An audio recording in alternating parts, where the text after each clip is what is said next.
What is up? What is up, everybody? Schuyler Callihan here on Between Eers. Happy Thursday morning. We're almost to the weekend. And I don't know if you've been paying much attention to the NBA. I know a lot of folks in the state of West Virginia don't really care for the NBA because, well, you have West Virginia for one, and that's really all that matters. And two, you don't really have an NBA team all that close to you, really the closest one being either Cleveland or Washington, D.C., depending on what part of the state you live in. So I understand. But if you have not been paying attention, you might want to start trying to whenever the opportunity comes up, because one of your own and former Mountaineer guard, Deuce McBride, is absolutely tearing it up right now in the NBA. It's taken him a little bit of time to get acclimated to the NBA, to get used to that NBA routine and schedule of, you might be playing games in back-to-back nights. You might play 3 and 4 days. You may play 4 games in 7 days. It's a lot of craziness, a lot of travel, and it's not an easy transition. It's part of the reason why a lot of guys don't make it. It's simply just because they can't adapt to that routine. But over the course of, I'd say, the last couple of months or so, Deuce has really gotten comfortable. He's really figured out how to play in the NBA and play at a very high level. The Knicks have gone through a bunch of health issues, kind of guys in and out of the lineup, not serious stuff, but guys have been in and out. They've made some moves at the trade deadline. And I would say that was probably the thing that really kind of opened up Deuce's playing time, was the moves that they made at the deadline. They dealt R.J. Barrett, which really kind of opened up some minutes. And since he's been thrown into the starting lineup, it has been phenomenal to watch. I mean, he's really only been in the starting lineup consistently since about mid-March, but he's gotten significant minutes and has made some other starts here and there throughout the last couple of months. So looking at his totals just from the month of March, because that's pretty much been the most playing time he's seen throughout the entire season. For example, let's go back all the way to January. He was averaging 6 minutes a game. That's it. Very, very small, limited role. Month of February, that gets doubled and then some, up to 15.6 minutes a game. And then in February, or that was January, this is February, 23.3 minutes a game. And now he's up to 35.5 minutes a game. He's playing a ton of minutes, folks. And again, I don't know how much knowledge you all have in regards to kind of what, markers people look at in the NBA. But if you play 35 minutes, your coach depends on you. He relies on you to the biggest extents. There's guys that are superstars in the NBA that don't even play 35 minutes. So if you're playing 35 minutes, that says a lot.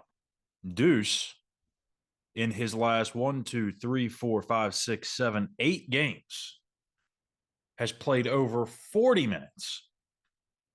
There's only 48 minutes in a game. And he's playing over 40 in the last 8. I haven't even gotten to his shooting numbers, his assists, his rebounds, his defense. None of that stuff. We're just talking straight up minutes. That is the marker, again, to show how much a coach trusts you. Tom Thibodeau, he trusts in Deuce McBride. There's been games where he didn't even come out, or pretty much didn't even come out. Brooklyn, he played 48 minutes. Oklahoma City, 46 minutes. San Antonio, 46 minutes. 2 nights ago against Miami, 45 minutes. Golden State, 47 minutes. And that, to me, right there, that Golden State game is really kind of where things really turned for Deuce. It really opened up a lot of eyes, not only for Tom Thibodeau, the head coach of the New York Knicks, not only fans of the Knicks, not people just in their division, but in the entire NBA, because of what he did against Steph Curry. So let's go to that game, shall we? 9 of 13 for Deuce, from the field, 6 of 12 from three-point range. He had 26 points, 3 assists, 2 rebounds. Or excuse me, 29 points, 2 assists, 1 rebound, and a steal. As for Steph Curry, now you're not going to just completely shut down the man, right? He's going to get his buckets. It's going to happen. But he was 8 of 20 and 4 of 13 from three-point range. He still had 27 points.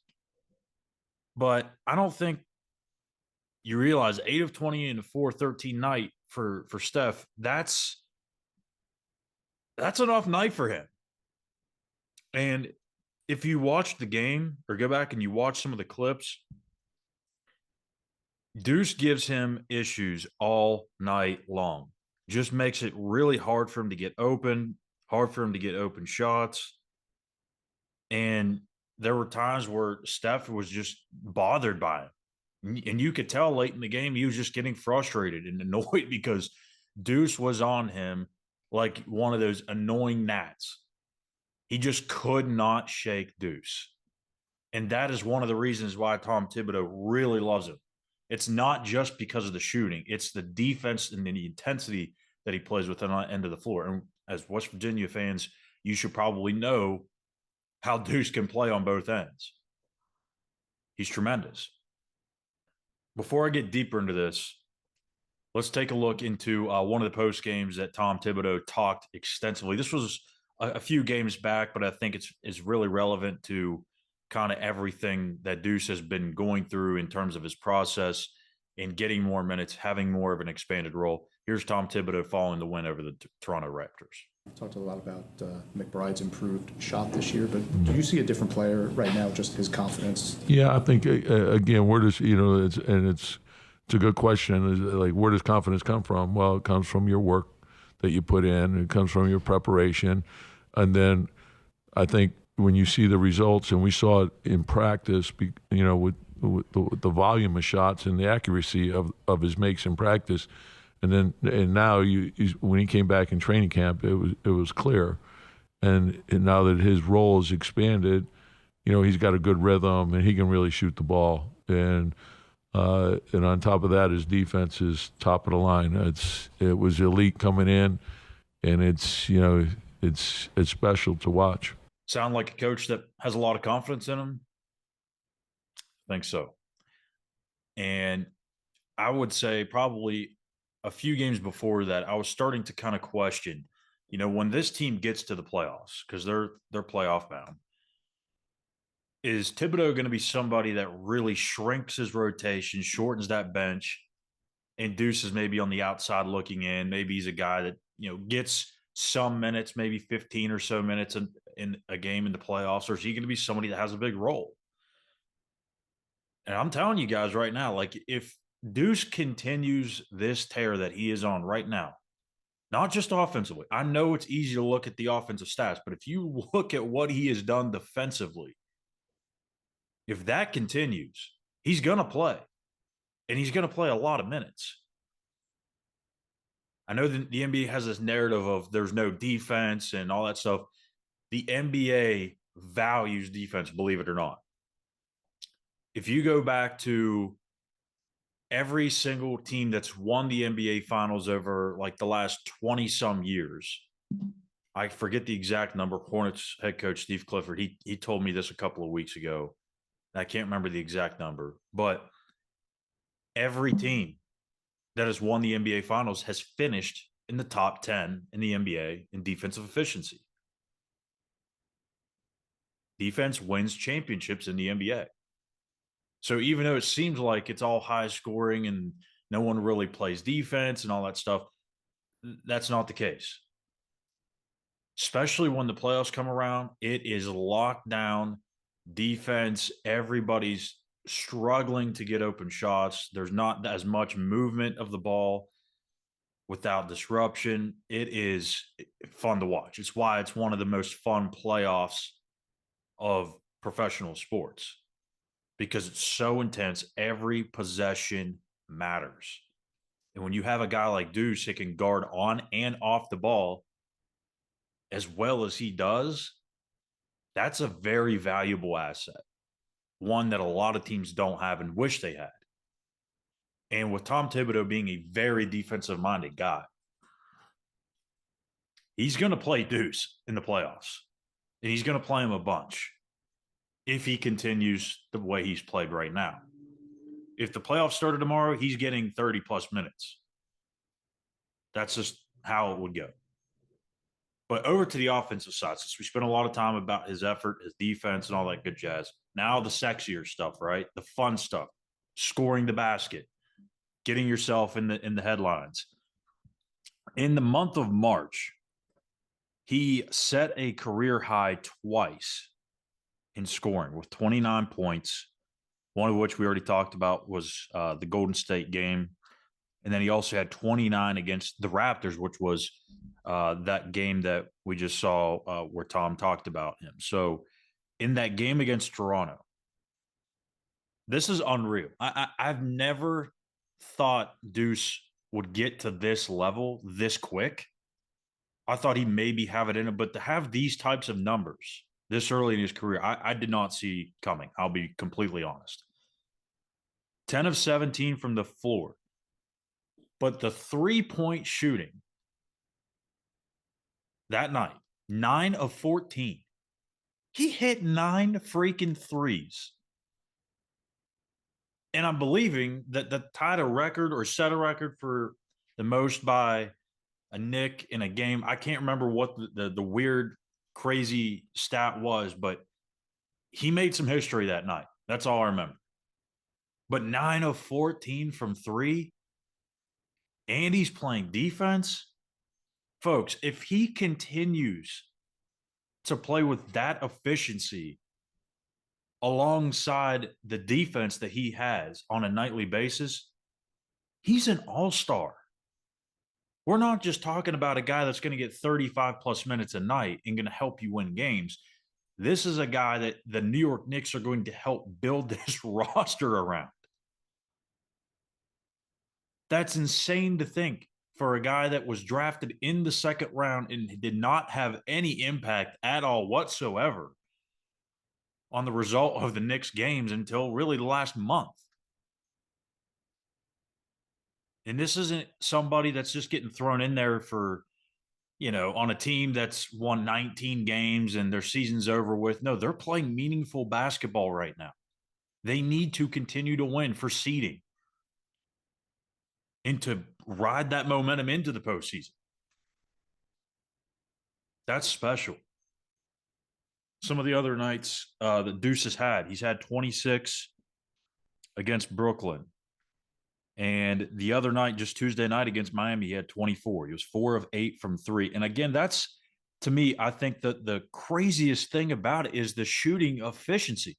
We saw him play defense at a very, very high level at West Virginia. We always knew that he could be a really good scorer. He showed it at times at WVU. But the numbers that he's putting up right now, I would have never guessed would come from Deuce McBride.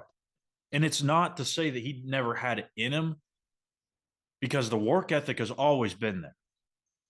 There's been no question about that. So there's probably always been a chance. But just to see this come to fruition in the NBA over a stretch of a month is mind-blowing. In March, he shot 44% from three. That's unreal. 44%. And that's on high volume, too. He's not just shooting, 2 or 3 3-point attempts a game. He's shooting on average 6.6 threes per night. That's high volume. He's essentially making 3 threes every night. He's 93.8% from the free throw line, 46% from the floor, 3.1 assists per game, 1.2 steals per game. And that's just the month of March. If you go all the way back to the beginning of the season, he improves his numbers across the board month over month. That's the mark of a player that's not only taking the next step, but that can really help a team win. He's only 23. He's got a lot of basketball ahead of him, a lot of good basketball ahead of him. And I think he's just starting to tap into some of that potential. He's not even anywhere near his prime years of basketball. And I think that's one of the biggest kind of eye openers of it all. All of a sudden, he's playing like this out of nowhere. Wait till he gets a full offseason knowing that he has the confidence and the support and the backing of the head coach, the front office. He knows that he's going to have a bigger role. He's going to even put more time into the gym. That's just who Deuce is. I'm not usually in the business of predicting bold things like this, but at this pace, at this current pace, Deuce McBride could be an all-star by next year, maybe the year after. At some point in time, I believe we could see Deuce McBride as an all-star in the NBA. Phenomenal stuff from the former Mountaineer. Hopefully he keeps it up. New York Knicks keep winning games. We'll see him go deep into the playoffs. It'd be kind of cool to see Deuce square off against Boston and Joe Mazzulla. That'd get a lot of West Virginia eyeballs on that game. So we'll see how the rest of the season pans out, but that's going to do it for us here today on Between the Ears. Make sure you click that subscribe button here on Mountaineers Now, our YouTube page, where our shows are exclusively going to be from here on out. Make sure you give us a thumbs up as well. Go over to X and follow us at Mountaineers Now also, and we'll be back tomorrow to round out this week of Between the Ears.